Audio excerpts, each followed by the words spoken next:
নায়েক, আপনি বললেন যে কোরআন শরীফে নাকি কোথাও কোনো ভুল নেই। আমি কোরআনে 20টারও বেশি ভুল দেখতে পাচ্ছি, সেটা আরবি ব্যাকরণে। এখন তার কয়েকটা আমি আপনাকে বলছি। ইন্নাল্লাযীনা আমানু ওয়াল্লাযীনা হাদু ওয়াস-সাবিউন, এটা আছে সূরা বাকারায় আর সূরা হাজে। ইন্নাল্লাযীনা আমানু ওয়াল্লাযীনা হাদু ওয়াস-সাবিউন, এখানে কোনটা ঠিক, সাবিউন নাকি সাবিউন? 1 নম্বর। 2 নম্বর হলো কোরআনে আছে, হ্যাঁ, কিন্তু এছাড়াও আরো আছে। সূরা তাহার 63 নম্বর আয়াতে ইন্না হাজানি লেসাহিরান, ভুল, ইন্না হাজাইনি লেসাহিরান। এটার কি ব্যাখ্যা দেবেন? এছাড়াও আমি আরো অনেক ভুলের কথা জানি। এক্সকিউজ মি, আমরা শুধু প্রথম প্রশ্নটা গ্রহণ করব, সময়ের অভাবে দ্বিতীয় প্রশ্নটা গ্রহণ করতে ঠিক পারছি না। আছে, ঠিক আছে। ভাই, আপনি খুব সুন্দর একটা প্রশ্ন করেছেন। আমি আরেকটু সহযোগিতা করতে চাই যে হ্যাঁ, আপনি সবগুলো ব্যাকরণগত ভুলের কথাই বলেন, আর আপনার হাতের বইটা লিখেছেন আব্দুল ফাদি। আব্দুল ফাদি ঠিক, ইজ দ্য কোরআন ইনফেলেবল। আমিও দেখতে পাচ্ছি, হ্যাঁ আলহামদুলিল্লাহ, আমি ভালোই দেখতে পাই।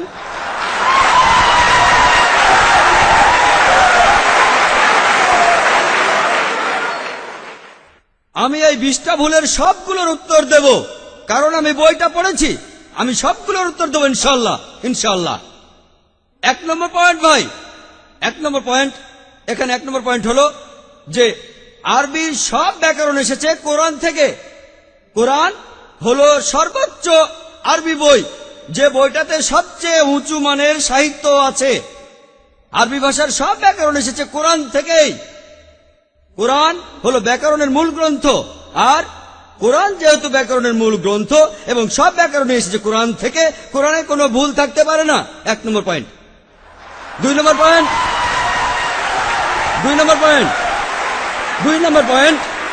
ব্যাপারটা এরকম যে আপনি একটা রুলার নিলেন, আর সেই রুলারের গায়ে দাগ কাটা আছে, তারপর বললেন যে মাপটা ভুল হয়েছে। এটা বেশ অযৌক্তিক। 2 নম্বর পয়েন্ট, আরবে বিভিন্ন আলাদা আলাদা গোত্রে, আপনি যদি আরবি জানেন, আর ডক্টর উইলিয়াম ক্যাম্বেল আমার সাথে একমত হবেন যে আরবের গোত্রগুলোর মধ্যে ব্যাকরণ মাঝে মধ্যে বদলে যায়। কিছু কিছু আরবীয় গোত্রে যে শব্দটা স্ত্রীবাচক, অন্য আরেক গোত্রে সেটাই পুরুষবাচক। একই শব্দ, তবে গোত্রভেদে ব্যাকরণ বদল হতে থাকে, এমনকি শব্দের লিঙ্গ বদলে যায়। তাহলে আপনি কি কোরআনকে সবগুলো ব্যাকরণ দিয়ে পরীক্ষা করবেন? না। আর এছাড়াও কোরআনের ভাষা এত উঁচু মানের, এতই উঁচু মানের, এর কাছাকাছি কোনো সাহিত্য নেই। আর কোরআনের বিরুদ্ধে অনেক বই আছে, ইন্টারনেটে গেলে দেখবেন 12টা ব্যাকরণের ভুল, 21টা ব্যাকরণের ভুল, আব্দুল ফাদি 20টা ব্যাকরণের ভুল। আপনাদের কি ধারণা খ্রিস্টানরা এই ভুলগুলো বের করেছে? কারাই ভুল বের করেছে? জানেন কারা করেছে? মুসলমানরাই। মুসলমান পণ্ডিতরা, যেমন জামকশারি, তারা এটা করেছেন। কোরআনের ব্যাকরণ এত উঁচু মানের যে কোরআনের ভাষা মাঝে মধ্যে প্রচলিত আরবির বিরুদ্ধে যায়।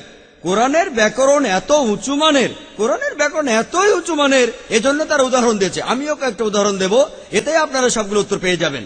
তারা উদাহরণ দিয়েছে যে কোরআনে লেখা আছে লূত আলাইহিস সালামের গোত্রের লোকজন, তারা সকল নবীকে ত্যাগ করেছে। বলা আছে সব নবীকে তারা বর্জন করেছে। ডক্টর উইলিয়াম ক্যাম্বেল বললেন যে নূহ নবীর গোত্রের লোকজন, তারা নবীদের ত্যাগ করেছে। আমরা ইতিহাস থেকে জানি যে মাত্র একজন নবীকে তাদের কাছে পাঠানো হয়েছিল। তাহলে এখানেও ব্যাকরণের ভুল আছে। কোরআনে বলা উচিত ছিল একজন নবীর কথা, বহুবচন না। আর আমি একমত, আর আমার আপনার মতো লোকের কাছে মনে হবে এটা ব্যাকরণের ভুল। কিন্তু যদি আপনারা আরবদের লেখা বইগুলো পড়ে থাকেন, কোরআনের আসল সৌন্দর্য কি?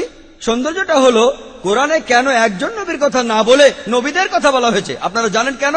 কারণ আমরা জানি যে সব নবীদের হেদায়েতের বাণী মূলত একটাই, যে ঈশ্বর একজনই, তাওহীদের বাণী, আল্লাহ সুবহানাহু ওয়া তাআলার বাণী। লূত আলাইহিস সালামের লোকজন এবং নূহ আলাইহিস সালামের লোকজন তাদের নবীকে ত্যাগ করেছিল, আর পরোক্ষভাবে নিজেদের নবীকে ত্যাগ করে তারা সব নবীদেরই ত্যাগ করেছিল।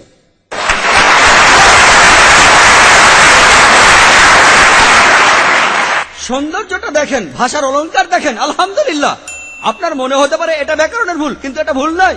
একইভাবে নূর সারওয়ার নামে একজন বলেছেন যে কোরআন বলছে কুনফা ইয়া কুন, হ বললে হয়ে যায়। এটা নাকি হবে কুনফা কানা, হ বললে হয়ে যেত। হ্যাঁ, আরবির পাস্ট টেন্সে কুনফা কানা কুন ফায়াকুন নয়, কিন্তু কুন ফায়াকুন আরো উঁচু মানের। বলা আছে আল্লাহ তিনি ছিলেন, আছেন আর থাকবেন, অতীত, বর্তমান আর ভবিষ্যৎ। Thank you doctor Naik.